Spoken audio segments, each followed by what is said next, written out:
তো আজকে আমরা দেখব কিভাবে এই ম্যানুয়ালি কোহার মাধ্যমে ক্যাটালগিং করা যায়। তো শুরু করা যাক।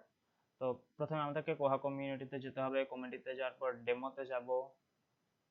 ডেমোতে যাওয়ার পর এই জায়গায় মানে প্রথম ক্লাসে যেমন দেখাইছিলাম, তো এরপরে স্টাফ ইন্টারফেসের পর লগইন করার পর এই জায়গায় ক্যাটালগিং এ যেতে হবে। ক্যাটালগিং এ যাওয়ার পর এই জায়গায় এবার আমরা আর এটা ইউজ করব না, যেহেতু আমরা নতুন রেকর্ড তৈরি করতেছি, সেজন্য আমাদের এখানে এই নিউ রেকর্ডে ক্লিক করব।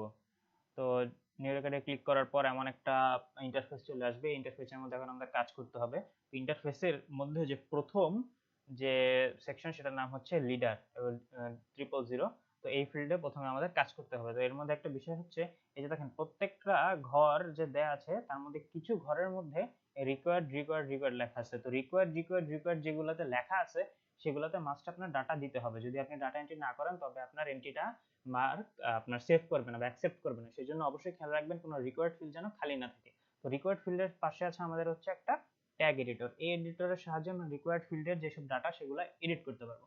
তো আমরা যদি প্রথমে লিডার আরেকটা ইনফরমেশন হচ্ছে, লিডার হচ্ছে নন রিপিটেবল, অর্থাৎ এটা রিপিট হবে না। তো আমরা যদি এই লিডারের ঘরের মধ্যে একটা ক্লিক করি, তাহলে দেখবো কিছু কোড বসে যাচ্ছে। এখন অটোমেটিক কিছু কোড বসে যাচ্ছে। এই কোড দিয়ে আমাদের কাজ নেই, এই কোডগুলো এডিট করারই হচ্ছে আমাদের কাজ। তো আমরা প্রথমে এই যে কোড এডিট করার জন্য এই যে রাইট সাইডে এখানে যে ট্যাগ এডিটর নামে একটা অপশন আছে, সেটার মধ্যে ক্লিক করব। সেটাতে ক্লিক করলে আমাদেরকে এই যে এমন একটা ইন্টারফেস আসবে, এবং এই ইন্টারফেসের মধ্যে আমাদের কি করতে হবে এবার বলুন তো? কাজ করতে হবে। তো দেখেন এখানে কিছু দেয়া আছে, 0 থেকে 4 থেকে অটো ফিল্ড 5 রেকর্ড 6 বিবলিওগ্রাফি, এগুলো প্রত্যেকটাই হচ্ছে এক একটা ভ্যালু। তো এখানে যে এই ডেটাগুলো দেওয়া আছে বা ইনফরমেশনটা দেওয়া আছে, এর মধ্যে কিছু ইনফরমেশন হচ্ছে অটো ফিল্ড আর কিছু ইনফরমেশন হচ্ছে ভেরিয়েবল। তো আমাদের কি ভেরিয়েবল গুলো নিয়ে কাজ করতে হবে, যেগুলো অটো ফিল্ড সেগুলো নিয়ে আমাদের কোনো হাত দেওয়ার প্রয়োজন নেই, সেগুলো যেমন আছে তেমনই থাকবে। তো এর মধ্যে ভেরিয়েবল গুলো হচ্ছে 5, 6 এবং 7 নাম্বার যে আইটেমগুলো আছে সেখান থেকে, যে 5, 6 এবং 7, এই তিনটা হচ্ছে ভেরিয়েবল। তো এই তিনটাতে আমাদেরকে যে বইয়ের ইনফরমেশন বা যে ডকুমেন্টের ইনফরমেশন দেওয়া থাকবে সেই অনুসারে এডিট করতে হবে। তো আমরা যেহেতু বেশিরভাগ ক্ষেত্রে আমাদেরকে যেসব বই টই দেওয়া হবে সেগুলো হচ্ছে নতুন বই হবে, তো নতুন বই আমাদেরকে এন্ট্রি করা লাগবে। সেজন্য এক্ষেত্রে নতুন বইয়ের ক্ষেত্রে আমাদের এনি থাকবে। তবে আমরা যদি এখানে ক্লিক করি দেখবো কয়েকটা অপশন আসতেছে। তো প্রয়োজন অনুসারে এখানে আপনার ডিলেটেড হতে পারে, কারেক্টেড রিভাইজড হতে পারে, অথবা ইনক্রিজড এগুলাও হতে পারে। তো বেশিরভাগ ক্ষেত্রে আপনাদেরকে নিউ নিয়েই কাজ করতে হবে, অর্থাৎ যেহেতু নিউ প্রথমে নিউ দেওয়া থাকবে, এটাতে আপনার আর হাত দেওয়ার কোনো প্রয়োজন নাই। তো এই জায়গায় কারেক্টেড অথবা রিভাইসড কখন হতে পারে? আপনি একটা লাইব্রেরিতে যেহেতু কয়েকটা লেভেলে কাজ হয়, অর্থাৎ আপনার চিফ ক্যাটালগার থাকে, অ্যাসিস্ট্যান্ট ক্যাটালগার থাকে। তো মেইন কাজগুলো, এই কাজগুলো হচ্ছে করে আপনার অ্যাসিস্ট্যান্ট ক্যাটালগার। তো অ্যাসিস্ট্যান্ট ক্যাটালগার এই কাজগুলো করার পর যখন ফাইনালি চিফ ক্যাটালগারের কাছে পাঠায়, তো চিফ ক্যাটালগার যদি দেখে যে কোনো ঝামেলা আছে, কোনো ইনফরমেশনে ভুল টুল বা অন্য কোনো কিছু সমস্যা আছে, তবে সে কি করে, তখনই কারেক্টেড অর রিভাইসটাকে সে সিলেক্ট করে। আমাদের যদি এমন কিছু বলা না থাকে, আমাদের পরীক্ষায় মেইনলি নিউ দিয়ে কাজ, নতুন বই এন্ট্রি করার কথা, তো আমাদের এই কারেক্টেড এবং রিভাইসড নিয়ে তেমন টেনশন করার কিছু নাই। তো কখনো যদি দেখা যায় যে আপনার ভুলক্রমে সিস্টেমে কাজ করার সময় কোনো বই ডিলিট হয়ে গেছে, অথবা কোনো কেউ আপনার বইটা নিয়েছে, টিচার হোক বা কে হোক, বইটা নিয়েছে, নেওয়ার পরে বইটা হারায় ফেলছে।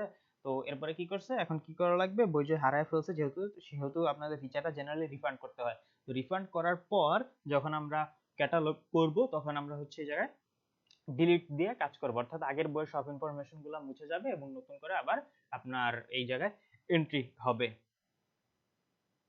এটা হচ্ছে ডিলিটের কাজ। তো এগুলা বললাম আপনার কাছে, এই কারেক্টেড রিভাইজ ডিলিট এগুলা নিয়ে এত মাথা না ঘামাইলেও চলবে। জাস্ট নিউ, আমরা যেহেতু নতুন বইয়ের ক্যাটালগিং করার কথা, পরীক্ষা এটাই দেওয়ার কথা, তো এইটা নিয়ে ভাবলেই চলবে।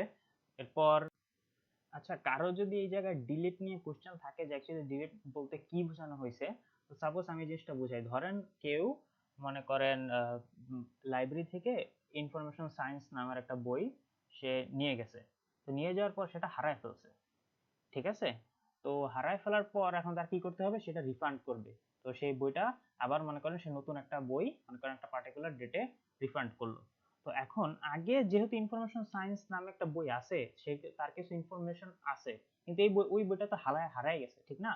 ইনফরমেশন সায়েন্স নামে যে বইটা হারায় গেছে সেটার ইনফরমেশন আমাদের কাছে আছে। তখন সেই ইনফরমেশন গুলা নতুন যে ইনফরমেশন সায়েন্স নামে বইটা পাইলাম সেটার সাথে তো ম্যাচ নাও করতে পারে, ঠিক না? মনে করেন রিফান্ড করা ইনফরমেশন সায়েন্স বইটা কি হতে পারে, কিছু ইনফরমেশনের চেঞ্জ আসতে পারে, আপনার হয়তো পাবলিশিং এডিশন বা এইসব জায়গার মধ্যে কিছু কি হতে পারে, আপনার চেঞ্জ হতে পারে, অর্থাৎ বইয়ের নাম সেম থাকবে কিন্তু বইয়ের কিছু ইনফরমেশন চেঞ্জ হতে পারে। তো এই যে ইনফরমেশন গুলো যাতে আপনার কি হয়ে যায়, জগা খিচুড়ি না হয়ে যায়, সেজন্য আমরা ডিলিট দিয়ে তারপরে ক্যাটালগিং করব। এটার মানে হচ্ছে এই ইনফরমেশন সায়েন্স নামে যে বইটা ছিল পার্টিকুলারলি আমাদের সার্ভারে, সেই ইনফরমেশন গুলা ওই ইনফরমেশন সায়েন্স বইয়ের ইনফরমেশন গুলা সার্ভার থেকে ডিলিট হয়ে যাবে এবং নতুন করে আমরা যে ইনফরমেশনটা দিব ইনফরমেশন সায়েন্স বইয়ের, সেই ইনফরমেশন গুলো ইনফরমেশন সায়েন্স বইয়ের আন্ডারে ঢুকবে। বুঝতে পারতেছেন জিনিসটা? এটা কমপ্লেক্স মনে হইলে ছেড়ে দেন, কোনো প্রয়োজন নাই এটা নিয়ে টেনশন করার। তো আমরা আবার নিউ দিয়ে রাখলাম। তো এখানে 5 নাম্বারের কাজ শেষ। এবার হচ্ছে 6 নাম্বারটা, type of the record.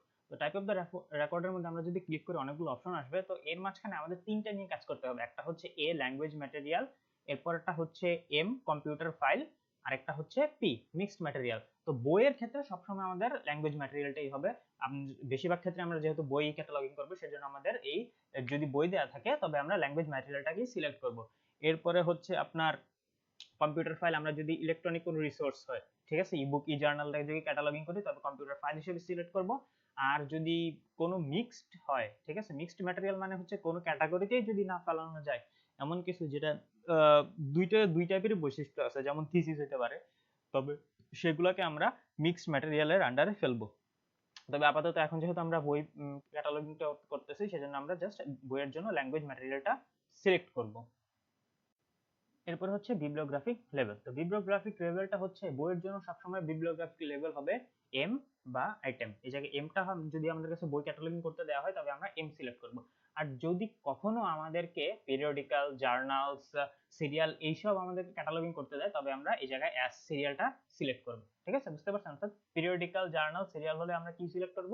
As select করব। এরপর কোনো বইয়ের যদি পার্ট থাকে, ঠিক আছে, যেমন কোনো বই আছে যেটার আপনার একটা পার্ট, দুইটা পার্ট, তিনটা পার্ট আছে, যেমন মাসুদ রানার কোনো বই যদি হয় সেটাকে যদি কোনো পার্ট 1, পার্ট 2, পার্ট 3 বের হয়, ঠিক আছে, তবে সেই সব বইয়ের ক্ষেত্রে আমরা সিরিয়াল কম্পোনেন্ট পার্ট বিটাকে সিলেক্ট করব। তো এই হচ্ছে আমাদের টাইপ অফ কন্ট্রোলের মধ্যে যা ছিল 8 নাম্বার ভ্যারিয়েবলে সেই সব বিষয়পত্র। এখন এর মাঝখানে যে ইম্পর্টেন্ট মানে সহজ ব্যাপার হচ্ছে যে যদি এমন হয় যে আপনি নতুন একটা বইয়ের রেকর্ড করতেছেন, ঠিক আছে, তবে আপনার কিচ্ছু করা লাগবে না, জাস্ট যাবেন আর গিয়ে এই লিডারের মধ্যে ক্লিক করবেন, ঠিক আছে, তাহলেই হয়ে যাবে। কিন্তু যদি আপনাকে কোনো বই বাদে অন্য কিছু কোনো কিছু করতে দেয় তবে আপনাকে এই জায়গায় ট্যাগ এডিটর এসে এডিট করতে হবে। আদারওয়াইজ এই জায়গায় যদি আপনাকে নতুন একটা বই আপনাকে ক্যাটালগ করতে দেয় তবে আপনাকে জাস্ট এই জায়গায় এই ইন্টারফেসে ঢুকে এই জায়গায় লিডারের উপরটা ক্লিক করবেন, আপনার কাজ শেষ, এরপর আর কিছুই করা লাগবে না। ঠিক আছে, তো আরেকটা ইনফরমেশন যেটা আমাদের জানা লাগবে সেটা হচ্ছে এর মধ্যে 008 এইটা এবং 800 এই দুইটা হচ্ছে আমাদের fix character length control item field, অর্থাৎ এই জায়গায় যে কয়টা বসবে, কয়টা ওয়ার্ড বা লেটার, কয়টা লেটার বা আপনার ডিজিট বসবে সেটা ফিক্স করে দেওয়া। সেটা হচ্ছে লিডারের ক্ষেত্রে 24টা পর্যন্ত বা আপনার লেটার বসতে পারে বা ডিজিট বসতে পারে, আর 800 এর ক্ষেত্রে আপনার 40টা পর্যন্ত বসতে পারে। তো 000 লিডারের কাজ শেষ হলে আমরা চলে আসবো এরপরে 003 তে, যেটা হচ্ছে কন্ট্রোল নাম্বার আইডেন্টিফায়ার। এটা আরেকটা নাম আছে, এটার নাম হচ্ছে mark organisational code or mark or code.